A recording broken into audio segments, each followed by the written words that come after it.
মার্জিত উন্নত চরিত্রের কোন ব্যক্তি এমন নিকৃষ্ট হইতে পারে? মুত্তা ফানি লয় না, এটা কোন জাতে পড়ে না, এটা প্লাস্টিকও না। মানুষ তো দূরে থাকে, এটা কোনো প্লাস্টিকও না, এটা পদার্থও না, অপদার্থও না, এটা কোনো কামের না। কামলা ছি ছি ছি ছি। একটা 6 মাসের বাচ্চাও তো, কুলের বাচ্চা পেশাব করলে কাঁদা শুরু করে, তার মারে ডাকে, মা হাফ প্যান্ট বদলাও, পেশাব করে দিছি, পেশাব বলে হাফ প্যান্ট লইয়া 6 মাসের বাচ্চাও থাকতে চায় না।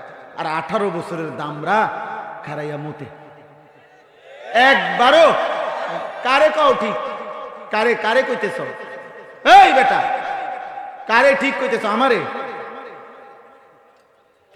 কারে বলো মিয়া? কিত্তা কও ঠিক? তোমার কাছ থেকে আমি সমর্থন চাইবি কি? ইলেকশনে দাঁড়াইছি নাকি? তাইলে আমি তো ভোটে দাঁড়াই নাই বেটা, আমি তো ভোটের ক্যাম্পেইন করতে আসি নাই, আমার কোনো মার্কা নাই, কোনো মার্কার প্রচারণাও করি না আমি। কিত্তা কও ঠিক? তোমার বিবেক তুমি লাগাও, তোমার বিবেকের উপরে তুমি রহম করো মিয়া। কাফের মুশরিকদের মতো যাদের চুল, একটা ছেলে বলো বাবা তোমার চুলের উপরে সৌন্দর্যের, বেঈমানের মতো যাদের চুল, তুমি এই চুলটা এই কারণে যে হুজুর আপনাদের সমস্ত চুলের চাইতে আমার এই চুলটার সৌন্দর্য এই কারণে, এটা বলো, এটা একটা সায়েন্টিফিক বুদ্ধিবৃত্তিক একটা যুক্তি দাও। দাড়িবিহীন একটা মানুষ, চ্যালেঞ্জ করলাম আমি আনিসুর রহমান, একটা লোক দাঁড়াই এখানে বলেন যে দাড়ি কাটার উপরে সৌন্দর্যের কোন যুক্তি আছে? এক বিন্দু আপনি বলেন না। না আপনারা করবেন, উনি করবেন এক সুতা, এক লাইন, যে পৃথিবীতে হুজুর আয়ুর্বেদিক পদ্ধতিতে এটা প্রমাণিত হয়েছে যে দাড়ি কাটলে এই ফায়দা, অথবা কবিরাজি পদ্ধতিতে, অথবা হোমিওপ্যাথিক পদ্ধতিতে, অথবা ইউরোপের দার্শনিক বলছে, লন্ডন থেকে বলছে, এটা অক্সফোর্ড ইউনিভার্সিটির গবেষণাতে এটা ধরা খাইছে, অথবা আধুনিক মেশিনে এটা প্রমাণিত হয়েছে। কোথায়? আর মুসলমানদের কাছে বাদ দেন, আপনি কোন কাফের বেঈমান তাদের কোন গবেষণাতে দাড়ি কাটার উপরে ন্যূনতম কোন উপকারিতা প্রমাণিত হয়েছে কিনা আপনারা বের করে দেখেন। কিছুই নাই, এটার উপরে কোনো কারণে নাই। একটা কারণ তো থাকবে কি ভাই, এটা সৌন্দর্যের একটা কারণ থাকবে না? কারণটা কি? পেশাব করে পানি না নেওয়ার কারণটা কি? যাতে শারীরিক, মানসিক, আর্থিক উপকারটা কি? কিচ্ছু। এই জন্য গুনাহ, যা আল্লাহ এবং রাসূল গুনাহ বলেছেন, খোদার কসম তার মধ্যে ইসরাফিলের ফু পর্যন্ত পৃথিবীর কেউ কোনো উপকার প্রমাণ করতে পারবে না। গুনার মধ্যে কোনো কল্যাণ নাই। গুনার মধ্যে কি নাই? এটা সবসময় মনে রাখবে। সবসময় যত আধুনিক কায় করে, পায়খানার উপরে যত কিছুই লাগা, পায়খানা পায়খানায় দুর্গন্ধই ছড়াবে। অতএব গুনাহ কোনোদিনও পৃথিবীর কল্যাণ, উপকার, মানবতার কল্যাণ বয়ে আনতে পারে না। কারণ আল্লাহ রাব্বুল আলামিন তো সেই মালিক যিনি বান্দার ভিতরের অবস্থা, বাহিরের অবস্থা জানেন। পৃথিবীর শুরুর অবস্থা, ইসরাফিলের পু পর্যন্ত পৃথিবীর অবস্থা আল্লাহ জানে না? কথা বলে না তো? যিনি সব জানেন তিনি ফয়সালা দিয়েছেন, তিনি ফয়সালা দিয়েছেন। আমনে তার চাইতে উত্তম বুদ্ধি আমনের মাথার থেকে আইনবেন করতে? আমনের মাথাও তো আল্লাহর দাও। কথা বলেন না? আপনার ব্রেনও তো কার দেওয়া?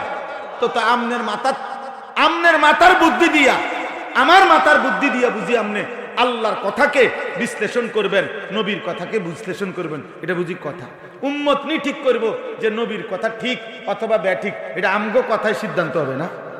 আমাগো কথায় সিদ্ধান্ত হবে আল্লাহর কথা ঠিক না ব্যাঠিক। তাইলে মাখলুকের কথা দিয়ে নিয়ে আল্লাহর কথা প্রমাণিত হবে। এই জন্য আমরা সবসময় বলি, অনেক সময় বলে না যে কোরআন সুন্নাহকে বিজ্ঞানের আলোকে প্রমাণ করে। কি লেগে প্রমাণ করতে হবে? প্রশ্ন হলো, বিজ্ঞান যারা বলছে এরা তো মানুষ, তো উম্মত, তো মানুষের কথা দিয়া বুঝি আল্লাহর কথা প্রমাণিত করতে হবে? কোরআনকে প্রমাণ করতে হবে এই মানুষের মাথা দিয়া। কোরআনকে অনুসরণ না করতে হবে? আমাদের দায়িত্ব তো অনুসরণ, আমাদের দায়িত্ব তো আনুগত্য। আল্লাহ তাআলা তো কোরআনুল কারীমের কোথাও বলে নাই যে তোমরা আমি আল্লাহর কথা এবং আমার রাসূলের কথাকে তোমরা আবার গবেষণা করো, তোমরা আবার এটার মধ্যে দেখো যা কইছি আবার ভুল ভ্রান্তি আছে কিনা তোমরা দেখো। এটা আল্লাহ বলছে? এটা রাসূলুল্লাহ সাল্লাল্লাহু আলাইহি সাল্লাম বলেছে? তো বরং আল্লাহ এবং তার রাসূল বলেছেন আনুগত্য করতে, আনুগত্য করতে। ওমা কানা লিমুমিনিন ওয়ালা মুমিনাতিন ইযা কাদাল্লাহু ওয়া রাসূলুহু আমরান আন ইয়াকুনা লাহুমুল খিয়ারাতু মিন আমরিহিম। আল্লাহ বলছে কোন ঈমানদার পুরুষ এবং কোন ঈমানদার নারীর জন্য, মুসলমান পরিচয়ধারী কারো জন্য আল্লাহ আল্লাহর রাসূলের সিদ্ধান্তের উপরে নিজেদের কোনো মতামত, পরামর্শ, যুক্তি, বুদ্ধি খাটানোর, বলার, পেশ করার কোনো অধিকার নেই। তো কোরআনের আয়াত, আল্লাহ স্পষ্ট নিষেধ করেছে। কোরআনের ভিন্ন জায়গায় আল্লাহ বলছে ফালা ওয়া রাব্বিকা লা ইউমিনুনা হাত্তা ইউহাক্কিমুকা ফীমা শাজারা বাইনাহুম। আল্লাহ বলছে বন্ধু আপনি আমি আল্লাহর পক্ষ থেকে কোনো ফয়সালা দেওয়ার পরে ওই ফয়সালার উপরে কেউ যদি কোনো মতামত ভিন্ন কিছু বলে তো আমি আল্লাহ কসম করে বললাম লা ইউমিনুনা, সে আর ঈমানদার থাকবে না। কোরআনের আয়াত। আপনি বলছেন আমি ফয়সালা দিছি, আপনি শুনাইছেন, এখন আবার মুসলিম পরিচয়ধারী কোনো ব্যক্তি যদি বলে হুজুর কোন তো ঠিক আছে, আচ্ছা ধরলাম আর কোরআনে আছে, বুঝলাম আর নবীজি বলছে, তারপরও বর্তমান বাস্তবতাও তো দেখতে হইব, পরিবেশ পরিস্থিতি তো দেখতে হইব, আধুনিকতাও তো দেখতে হবে, যুগ চাহিদাও তো দেখতে হবে, সারা বিশ্ব পরিস্থিতি তো দেখতে হবে। কিচ্ছু দেখতে হবে না, আল্লাহর কোরআন মানতে হবে। সারা বিশ্ব পরিস্থিতি দেখার কিছু নেই। আল্লাহ তাআলা সারা বিশ্ব পরিস্থিতি দেখতে যাই নই এগুলা বিধান দিয়েছে। কথা বলেন না? আল্লাহ তাআলা বিশ্ব পরিস্থিতি জানে না, ইসরাফিলের ফু পর্যন্ত পৃথিবীতে কি হবে আল্লাহ জানে না। তো আপনি কিতা বুঝাইতে চাইতেছেন? আপনি কারে ব্যাখ্যা করছেন, কার কথা ব্যাখ্যা করছেন? আল্লাহ আমাদেরকে বুঝ দান করেন। প্রিয় ভাই, প্রিয় নওজোয়ান, তোমাদেরকেও বলি বাবা, তোমাদেরকেও বলি, স্কুলে পড়ো অপরাধ না, কলেজে পড়ো অপরাধ না, ইউনিভার্সিটি পড়ো অপরাধ করো নাই, বাংলা অঙ্ক ইংরেজি হারাম না, পদার্থ জীববিজ্ঞান রসায়ন বিজ্ঞান হারাম নয়, কিন্তু 16 বছর পড়ালেখা করলা, 12 বছর পড়ালেখা করে একটা বারো ভাবলা না, তুমিও না, তোমার অভিভাবকও ভাবলো না আহারে আমিও মুসলমান, আমার ছেলেটাও মুসলমান, আমিও মুসলমান, আমার মেয়েটাও মুসলমান, কিন্তু গত 12 বৎসরে আমার ছেলে মেয়ের পড়ালেখার ভিতরে আধা ঘন্টার জন্য প্রতিদিন আল্লাহর কোরআনটা কি একটা বিষয়, এটার মধ্যে মিলানো যাইতো না? পড়ার সুবিধার্থে বাংলা প্রথম পত্র আলাদা করা হইল, দ্বিতীয় পত্র আলাদা হইল, পড়ার সুবিধার্থে ইংরেজি প্রথম পত্র আলাদা, দ্বিতীয় সেকেন্ড পার্ট আলাদা, সাধারণ গণিত আলাদা, উচ্চতর গণিত আলাদা, পদার্থবিজ্ঞান আলাদা, জীববিজ্ঞান আলাদা, রসায়ন বিজ্ঞান আলাদা। দুনিয়ার এই পড়ার জন্য এইভাবে আলাদা আলাদা বিষয় নির্ধারণ করা গেছে। আখিরাতের জন্য আল্লাহর কোরআন এই বাচ্চাটাকে কি আধা ঘন্টাও দেওয়া যাইতো না? কই দেওয়া হলো না কেন? ও 12 বছর পড়ার পরেও, 16 বছর পড়ার পরেও একজন মুসলমান, সে মুসলমান, এই স্কুলে পড়লে অন্যায় তো করে নাই, কিন্তু তাকে আল্লাহর কোরআন শেখানো হলো না কেন? এই জন্য মনে রাখবেন, কসম খোদা, আমি বললাম বাবা, যাদের কারণে মুসলমানের এই বাচ্চা আল্লাহর কোরআন থেকে বঞ্চিত হয়েছে, সে ব্যক্তি হোক, বাবা হোক, মা হোক, দেশ হোক, রাষ্ট্র হোক, প্রশাসন হোক, ব্যবস্থাপনা হোক, কর্তৃপক্ষ হোক, যাদের কারণে মুসলিম সন্তান আল্লাহর কোরআন থেকে বঞ্চিত হয়েছে, খোদার কসম আখিরাতে ওরা প্রত্যেকে আল্লাহর কাঠগড়ায় আসামি হিসাবে জবাবদিহি করতে হবে। কোনো সন্দেহ নেই, কোনো সন্দেহ। ওই বাচ্চা বলবে, জাহান্নামের ঘোষণা যখন হবে তার জন্য যদি হয়, সে বলবে আল্লাহ আজ আমি যাদের কারণে জাহান্নামী হলাম, আমি তাদের প্রত্যেককে আমার সামনে দেখতে চাই। রব্বানা আরিনাল্লাযাইনি আযাল্লানা, আল্লাহ ওদেরকে আমার সামনে আনতে হবে। আমারে যে ব্যক্তি আল্লাহর কোরআন থেকে যারা যারা বঞ্চিত করেছে, আমারে নামাজ থেকে বঞ্চিত করেছে, 6 বছর বয়সে ইচ্ছা করলে ইজি বাচ্চাটা নামাজে অভ্যস্ত বানাইতে পারত। এবারটা বইয়া বইয়া বিড়ি খায়, হেবাটার ফুতে মোবাইল টিপে, হেবাটা ঘাস কাটে বইয়া বইয়া গপ মারে, হেবাটা দেশ গঠন করে, হেবাটা চা দোয়ানে বইয়া গপ মারে যে আমেরিকারে বুদ্ধি দেয়। চা দোয়ানে বইয়া দেখবেন আমাদের দেশের চা দোকানের বুদ্ধিজীবীর বুদ্ধি শুনলে এক একজন জাতিসংঘ চালায় এই চা দোয়ানতে বইয়া। বুঝলেন না কথাটা? ওনার থেকে দোকানদারে টাকা পায় আজকে 3 মাসের টেয়া, দোকানের টেয়া দেয় না। বুঝলেন না? বেডার প্রাপ্য টাকাটা দেয় না, ওটা বুদ্ধি দেয় আমেরিকান। ফালতু মানুষ, বেহুদা লোক। আপনার ছেলে একদিনও নামাজ পড়ে না, আপনার মেয়েটা পর্দা করে না, আপনার স্ত্রী পর্দা করে না, আপনার ঘরে প্রত্যেক দিন রঙিন টেলিভিশনে নাচ গান চলে, আমনে বইয়া বইয়া সাধুয়ানে গপ মারেন মিয়া। আফসুস না এটা? দুঃখের কথা না এটা? দুঃখের কথা না? আল্লাহ তাআলা কোরআনুল কারীমের মধ্যে বলছেন ওয়া'মুর আহলাকা বিস-সালাহ ওয়াসতাবির আলাইহা। আল্লাহ তাআলা বলছেন আপনি আপনার পরিবারের সদস্যদেরকে নামাজের আদেশ করুন এবং নিজেও নামাজের উপরে মজবুত থাকুন। এটা আল্লাহর আদেশ। আল্লাহ আমাদেরকে বুঝ দান করেন। চলেন ভাই, আমার কথা এটাই, প্রথম কথা এটা। ও আমি যেই কারণে বলছিলাম যে মোবাইল বন্ধ করার কথা কইয়া এতগুলো কথা বলছি, অর্থ হইল ছেলেরা, বাবা তোমাদের কাছে অনুরোধ, গভীর রাতে তোমরা কষ্ট করে আসছো বসছো, আমার অনুরোধ আব্বা, কেউ না মানলেও সমস্যা নাই। আল্লাহর কথা যারা বলে তাদের কোনো ব্যর্থতা নাই। একটা জিনিস মনে রাখবে, তাদের কোনো পরাজয় নাই, তাদের কোনো ব্যর্থতা নাই। মানে কি? মানে হলো কোরআন শরীফ আল্লাহ স্পষ্ট নবীজিকে বলছে, বন্ধু আপনি শত বললেও, হাজার আগ্রহ দেখাইলেও অধিকাংশ লোক ইমানদার হবে না। তবে এটা মনে রাখবেন, আপনাকে যেই নেকি দেওয়া, প্রতিদান দেওয়ার, এটা আমি 100টাও কমাবো না। খালাস। তাহলে এটাই হলো মজার বিষয়, যে যে আল্লাহর কথা বলে তার কোনো ব্যর্থতা নাই, তার কোনো পরাজয় নাই। যে বলে হুজুর ও আস্ত করছেন, কই কই কেউ তো শুনে না। আরে কেউ না শুনুক, 300 বছর না 900 বছরও যদি কেউ না শুনে, খোদার কসম এই 900 বছরের বলা আল্লাহর বান্দা যা বলেছে তার প্রত্যেক অক্ষরে অক্ষরে আল্লাহ তাকে নেকি দেবেন, অবশ্যই। অতএব দায়ীর কোনো ব্যর্থতা নেই। আল্লাহর পথে যে ডাকে মানুষ, তার কোনো পরাজয় নেই, তার কোনো ব্যর্থতা নেই, তার লাভই লাভ, বললেই লাভ, মুখ খুললেই লাভ, বলতে পারলেই লাভ। কয়জন পরিবর্তন হবে না হবে সব আল্লাহর ফয়সালা। কার ফয়সালা? নবীজি সাল্লাল্লাহু আলাইহি সাল্লামের হাতে কত লোক কালেমা পড়লো, তো নবীজির হাতে আবু তালেব কালেমা পড়লো না? কার ফয়সালা? ইব্রাহিম আলাইহিস সালামের হাতে কত লোক কালেমা পড়লো, ওনার আব্বা আজর কালেমা পড়লো না? কার ফয়সালা? নূহ আলাইহিস সালামের হাতে কত লোক কালেমা পড়লো, ওনার ছেলে কেনান, ওই কাফের ছেলেটা, ও কালেমা পড়লো না? কার ফয়সালা? আমার ফয়সালা না, আপনার না, নবীর না। ফয়সালা কার হাতে? আল্লাহ। হেদায়েত কার হাতে? আল্লাহর হাতে। পরিবর্তন কার হাতে? আল্লাহর হাতে। আমরা ওই আশা নিয়ে বলি, হতাশ হই না কোনো সময় না। মুমিন হতাশ হয় না। মুমিনের জন্য হতাশা কুফরি, মুমিনের জন্য হতাশা নিষেধ, সুদা কথা। এই জন্য সবগুলো ছেলেকে বলি, আব্বা দয়া করে তোমরা এই নারী ছবি, মোবাইলের অশ্লীলতা, তোমাদের এই চুল চেহারায় বেঈমান মুশরিকদের অনুসরণ, আল্লাহর ওয়াস্তে তোমরা ছেড়ে দাও। এটা তোমাদেরকে ইজ্জত দিবে না বাবা। আখেরাতে তো নাই, দুনিয়া তো মানুষ কোনোদিনও বাঘ তার চেহারা সুরত ছেড়ে সে যদি বান্দরের সুরত ধরে, মানুষ তাকে সম্মান করে না।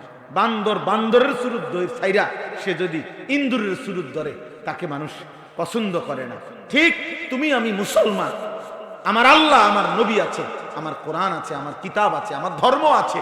তুমি যদি আরো 100 বছর তুমি যদি বেঈমান ইহুদি, খ্রিস্টান, নাস্তিক, মুরতাদ এই মুশরিকদের মতো তোমরা সাজো, নিজেদেরকে সাজাও, চলাফেরা করো, 1 পয়সা বেঈমানরাও তোমাকে গ্রহণ করবে না, ইমানদারও তোমারে গ্রহণ করবে না। তুমি ফালতু যাইবা, ফালানি যাবে। পৃথিবীর কোন মুশরিক, কোন বেঈমান, ইমানের পরিচয় যাদের আছে, যার পাসপোর্টে লেখা আছে ইসলাম, যার আইডি কার্ডে লেখা আছে ইসলাম, খোদার কসম সে যদি 24 ঘন্টাও তাদের অনুসরণ করে, এরপরেও এটা যতক্ষণ লেখা আছে ততক্ষণ পৃথিবীর একটা বেঈমান কোন মুসলিম ন্যূনতম পরিচয়ধারী ব্যক্তিকেও সহ্য করে না, পছন্দ করে না, বরং সুযোগই তালাশ করে। যেদিনই সুযোগ পাবে সেদিনই প্রথম তোমার বুকে গুলি করবে। মনে রেখো, বেঈমান তোমারও ছাড়বে না, আমারও ছাড়বে না।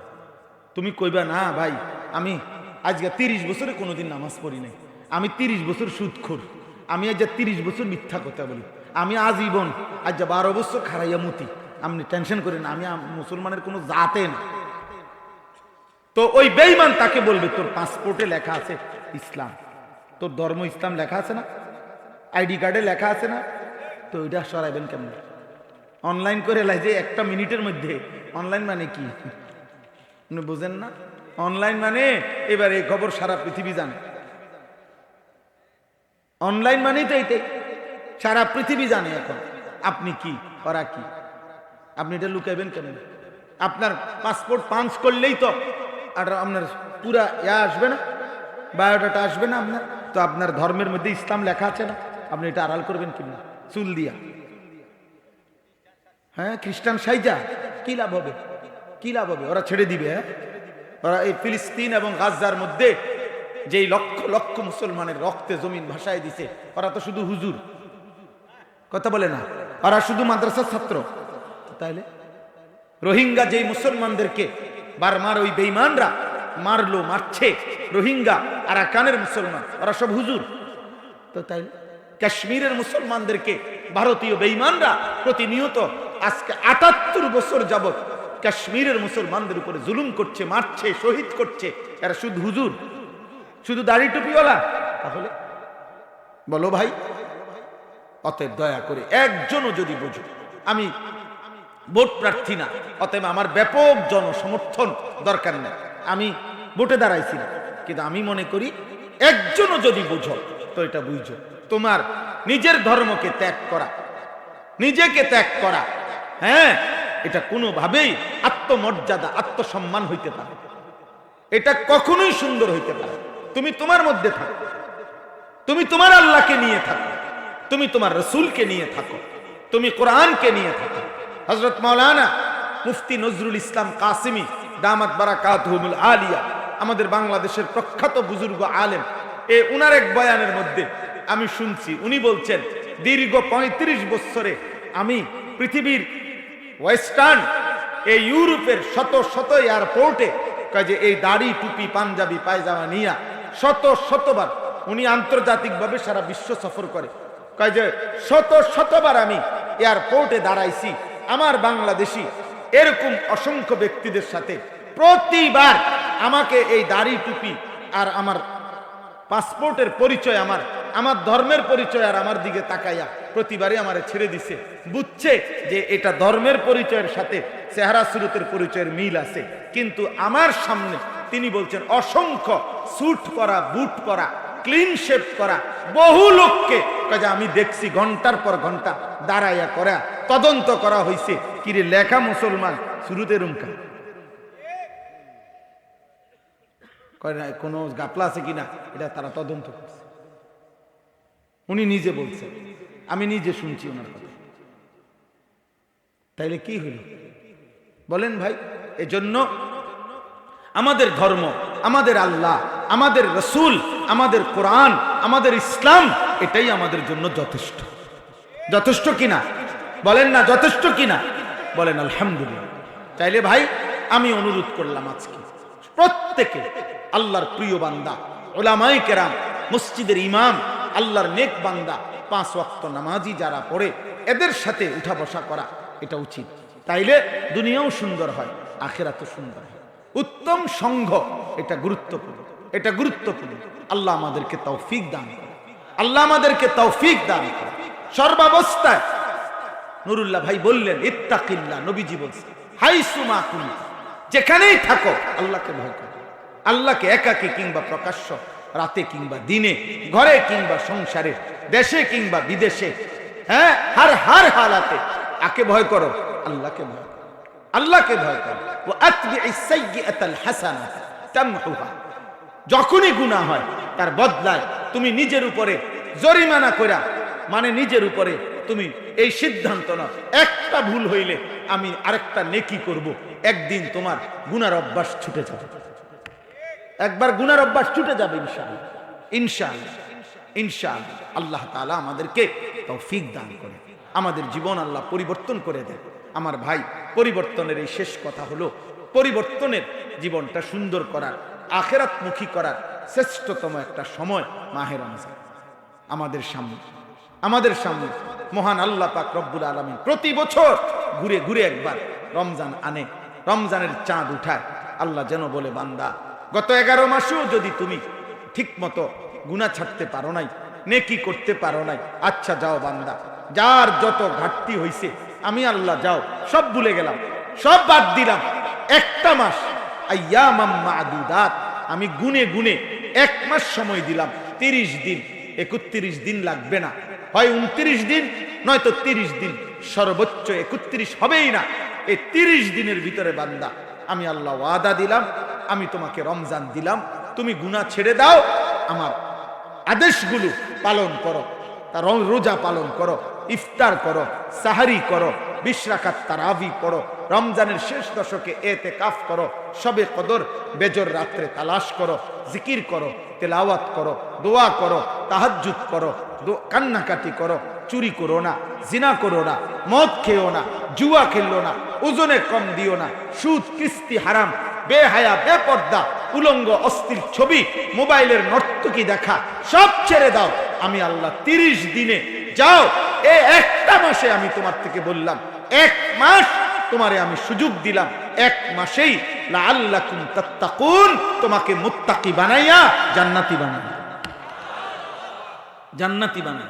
আল্লাহ যেন বলছে, বান্দা রমজান আমি দিলাম স্বর্ণের দামে না, রূপার দামে না, হীরামণি মুক্তার দামে না, দুনিয়া ও আসমান, এই পৃথিবীটাকে যদি তুমি 100 বার দাম উঠাও, দাম ধরো, 100টা দুনিয়াটাকেও যদি তুমি দাম ধরে হিসাব করো, আমি আল্লাহ রমজানের এক এক মুহূর্ত তার চাইতে বেশি দামে তোমারে দিল। মিনিট মিনিট দাম, সেকেন্ড সেকেন্ড দাম, ঘন্টা ঘন্টা দাম। অতএব আজকে এই রাত গভীরে আপনাদের সবার কাছে, ছেলেরা বাবা তোমাদের কাছে, বয়স্ক বাবা আপনাদের কাছে, নওজোয়ান ভাই তোমাদের কাছে, মাদ্রাসার তালিবে ইলম তোমাদের কাছে, আমরা সবাই আমাদের রমজানকে সামনে রেখে ইনশাআল্লাহ আমরা আমাদের জীবন সুন্দর করার চেষ্টা করব। বলেন ইনশাআল্লাহ, বলেন ইনশাআল্লাহ। ছেলেরা আব্বা তোমরা যারা বিবেকবান ছেলে, তোমরা এই লাস্ট খবর নিও, তোমাদের ছেলে পেলে যারা নারী ছবি দেখো, তোমরা যারা ইউরোপ আমেরিকার পছন্দ করো, তোমরা যারা কাফের মুশরিকের চুল চেহারাকে ডিজাইন মনে করো, তোমরা যারা ফুটবল ক্রিকেটের খেলোয়াড় অথবা পৃথিবীর বড় বড় দেশের কোনো সম্পদশালীকে অনুসরণকেই মনে করো, তোমরা এই শেষ পৃথিবীকে দেখাইছে যে ইউরোপ কত নগ্ন, ইউরোপ কত জঘন্য, বেঈমান কত নিকৃষ্ট। এই কিছুদিনের এফস্টেইন ফাইলস একজন ব্যক্তির নিকৃষ্ট যৌন নিপীড়ন, যৌন নির্যাতন, এবং পৃথিবীর রাষ্ট্রনায়ক থেকে শুরু করে বিলিয়নিয়ার, যারা পৃথিবীতে মানবতার ফেরিওয়ালা, যারা মনে করে নারীর অধিকার প্রতিষ্ঠা করছে, ওই বেঈমানদের হাতে, ওই নিকৃষ্ট বেঈমানদের হাতে অসংখ্য অগণিত কিশোরী নারী এই পরিমাণ জুলুম আর নির্যাতন আর বেবিচারের শিকার হয়েছে যে জীবন্ত কন্যা 11 বছর 12 বছরের মেয়েকে ধর্ষণ নির্যাতন করে, আরে রাষ্ট্রনায়ক, আরে বেটা সম্পদশালী, পৃথিবীতে যারা মুখরোচক স্লোগান দেয়, ওই রকম বেঈমানরা কাইটা টুকরা টুকরা করে রান্না করা গোশত খাইয়া ফেলছে। এত জঘন্য, কোন কুত্তা শুকর যেটা কল্পনা করতে পারে না ইউরোপের বেঈমানদের আচরণ এর চাইতে নিকৃষ্ট, এর চাইতে নিকৃষ্ট কোন কুকুর শুকরের আচরণ এমন হইতে পারে না। ইবলিস শয়তান পর্যন্ত, আমার মনে হয় শয়তান পর্যন্ত অবাক যে ইন্না লিল্লাহ, এত শয়তানি তারা শিখিয়ে দিচ্ছে, এত জঘন্য অভ্যাস। অতএব ওদের এই পাশ্চাত্যের এই বেঈমানদের কোনো কিছু ধরার তোমার দরকার নেই। তুমি আল্লাহকে ধরো, তুমি রাসূল সাল্লাল্লাহু আলাইহি সাল্লামকে ধরো, কোরআনকে ধরো, ইনশাআল্লাহ দুনিয়াও সুন্দর হবে, আখিরাতও সুন্দর হবে। আল্লাহ আমাদেরকে তৌফিক দান করে। আমার জীবনের একটা স্বপ্ন, এই শেষ 1 মিনিট কথা, আমার জিন্দিগির একটা আশা।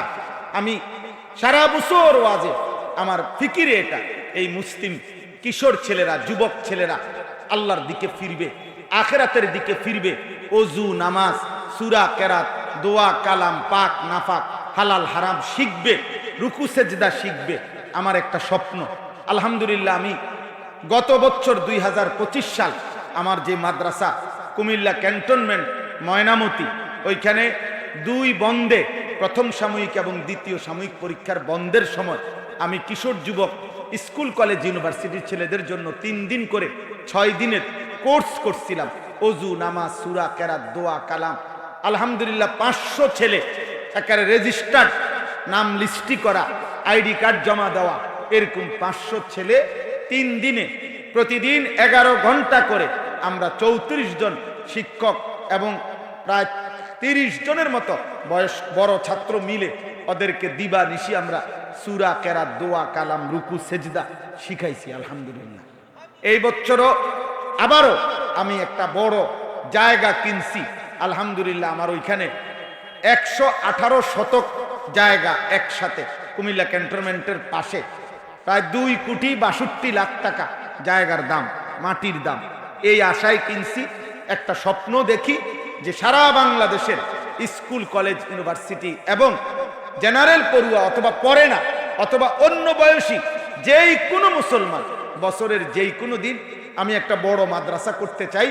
সেখানে আলাদা শিক্ষক কর্মচারী রাখতে চাচ্ছি, যেখানে যে বছরের যেই কোনো দিন যেই কোনো ছেলে, যেই কোনো বাবা, যে যেটুকু সময় আছে যার, কখনো ছুটিতে অবসরে সুযোগ হইলে 3 ঘন্টা হোক, 30 ঘন্টা হোক, 1 দিন হোক, 10 দিন হোক, যে দিনে যে আসবে, যখন দিন শিখবে তখন, যার সময় যতক্ষণ, দিন শিখবে ততক্ষণ।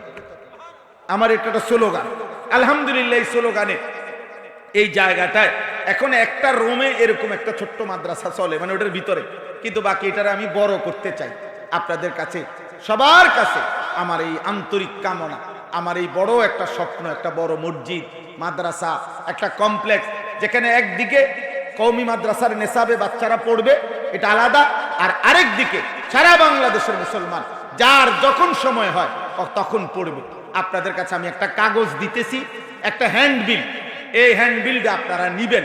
যার সুযোগ হয়, আমার শুধু আবেদন, যাদেরই সুযোগ হয়, আমাদের ওই 2,62,00,000 টাকার ওই জমিটাতে এক নামাজের জায় নামাজ পরিমাণ জমির দাম, মাটির দাম 4,200 টাকা আমরা হিসাব করে বাইর করছি। এই হিসাবে আপনারা যদি কেউ পারেন, যার ভাল লাগে, আমাদের এই কাগজটায় বিকাশ নাম্বার আছে, ব্যাংক অ্যাকাউন্ট নাম্বার আছে। যদি কারো সুযোগ হয়, ছেলেরা, বাপ, তোমরাও পারলে, বাবারা আপনারাও পারলে আমাদের এই মাদ্রাসার এই জমিতে শরিক হবেন। আপনারা 4,200 টাকা দিলে ওই বিকাশ নাম্বারে, ব্যাংক অ্যাকাউন্ট নাম্বারে, অথবা আমাদের নুরুল্লাহ ভাই আছেন এই এলাকার পরিচিত ভাই, কারো না কারো মাধ্যমে যদি পৌঁছান, তাই ইনশাআল্লাহ সদকায়ে জারিয়ার সওয়াব পাইবেন। হতে পারে মনেও থাকবে না এই টাকাটা সামান্য, কিন্তু একদিন এখানে মসজিদ, মাদ্রাসা, কমপ্লেক্স হইলে আপনিও সওয়াব পাইতে থাকবেন। আল্লাহ তাআলা আপনাদেরকে তৌফিক দেন, আল্লাহ আপনাদেরকে কবুল করেন। আজকের এই যুব সংগঠন